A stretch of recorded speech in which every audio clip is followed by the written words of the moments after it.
gestion soit assurée par le parc des volcans, qui lui a l'habitude de gérer ce genre de territoire, qui gérait déjà la chaîne des puits pour l'essentiel. Elle est toute parquée. Et il le fait depuis donc les années 75, enfin les années 70, depuis la création du parc, etc.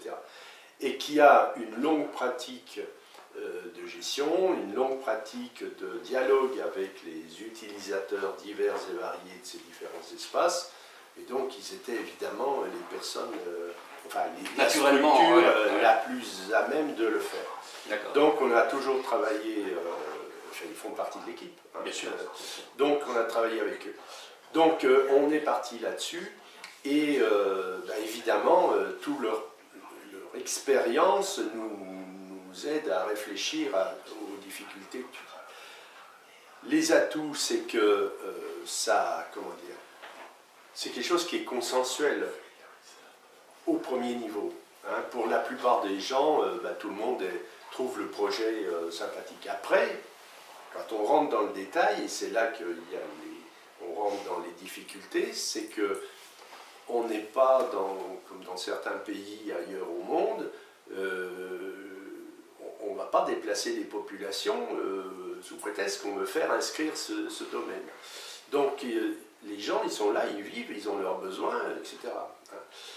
Il y a des cultivateurs, il y a des éleveurs, il y a des gens qui habitent dans le coin, mais ils sont des périurbains, il y a des gens qui viennent là pour des activités de loisirs, que ce soit du vol de type parapente ou des chasseurs qui profitent des forêts et des endroits tranquilles, etc., etc., des gens qui font une bonne vie dessus.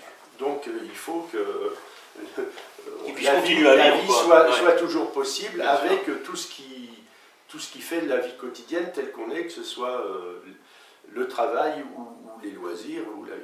Donc tout ça, évidemment, c'est des choses qui ne sont pas faciles à gérer, qui, dans le détail, provoquent évidemment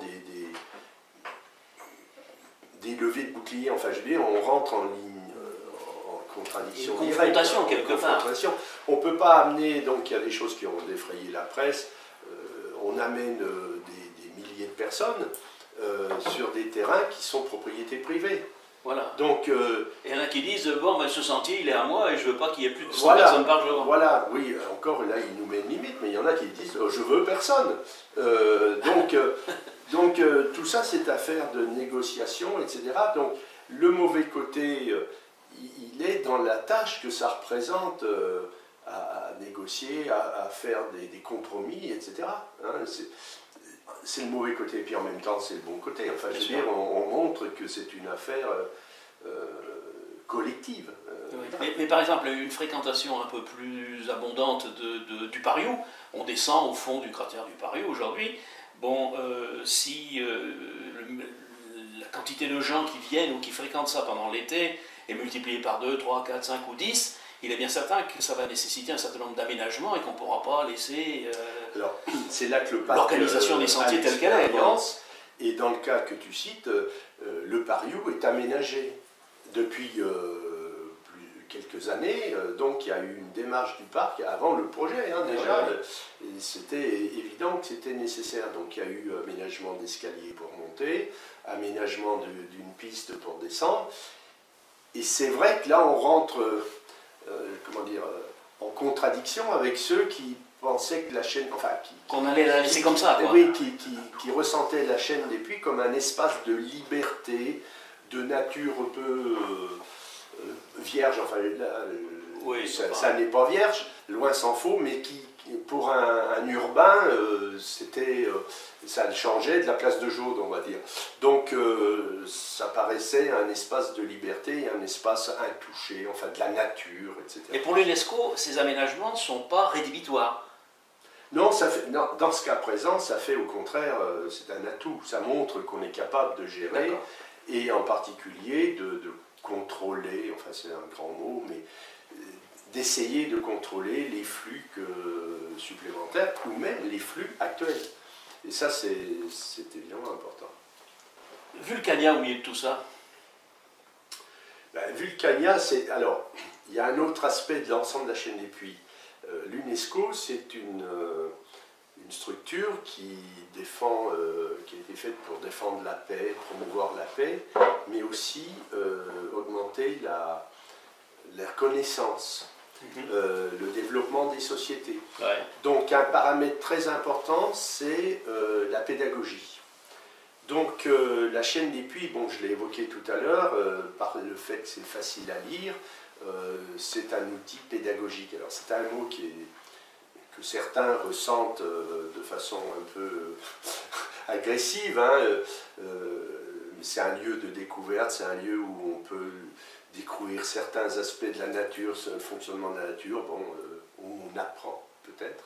Je ne sais pas si encore le mot est bien autorisé, mais